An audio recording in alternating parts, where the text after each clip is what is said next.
በጣም ዝነኛና ታዋቂ ዘፋኝ ነው። ግን በአጋጣሚ ከተዋወቃት ሴት ቅልጥ ያለ ፍቅር ያዘው። ሴቷም ብትወልደው የምታደርሰው በ20 ዓመት የምትበልጠው ትልቅ ሴት ነበረች። እሱ ግን እድሜዋ ምንም አላስጨነቀውም። ሶለን ትባላለች።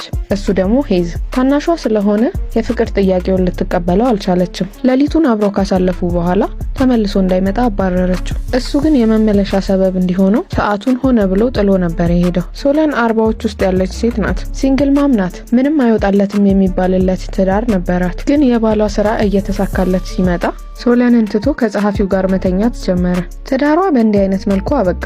እሷም ወንዶች ላይ ያላት ተስፋ ተሟጠጠ። ራሷን ለማረጋጋት ብቻዋን ትሪፕ ለመሄድ እየተዘጋጀች እያለ የበፊት ባሏ ከልጃቸው ጋር መጣ።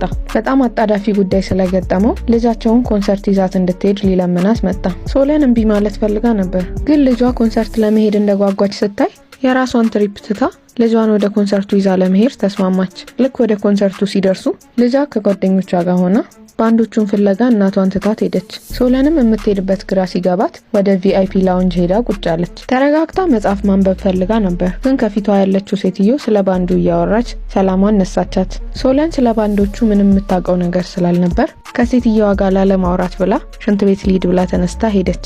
ሴትየዋ የጠቆመቻትን ሽንት ቤት ፍለጋ ስትሄድ አንዲት ሴትዮ ከአንድ ክፍል ውስጥ ስትወጣ አየቻትና መጸዳጃ ቤት መስሏት እዛ ገባች። በሩን ከፍታ ስትገባ ሄዝ የሚባለው ታዋቂ ዘፋኝ ውስጥ ነበር።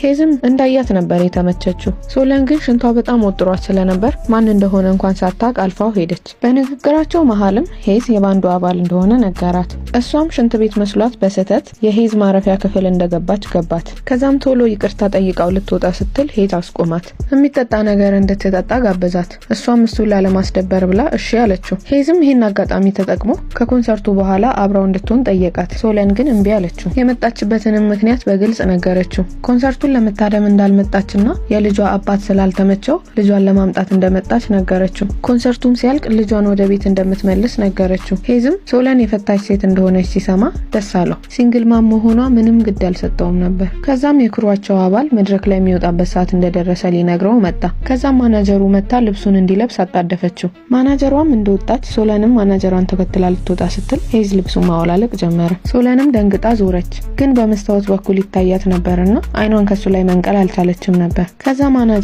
ድጋሚ መጣች። ሶለንም ቀስ ብላ ወጣች። ሶለን ለመጀመሪያም ለመጨረሻም ጊዜ ያገኘችው ነበር የመሰላት። ግን የነሱ ታሪክ እዚህ ጋር ጀመረ እንጂ አላበቃም። ባንዶቹም መድረክ ላይ ከወጡ በኋላ ታዳሚዎቹ መጮህ ጀመሩ። አንድ ዘፈን ከዘፈኑ በኋላ ሄዝ ከመድረክ ጀርባ ለድንገተኛ ስብሰባ ሁሉንም ጠራቸው። ከዛም በዛ ሁሉ ህዝብ ፊት ዛሬ ሊዘፍኑት ካቀዱት ውጪ ሌላ አንድ ዘፈን እንደሚጨምር ተናገረ። ከዛም ለሶለን አንድ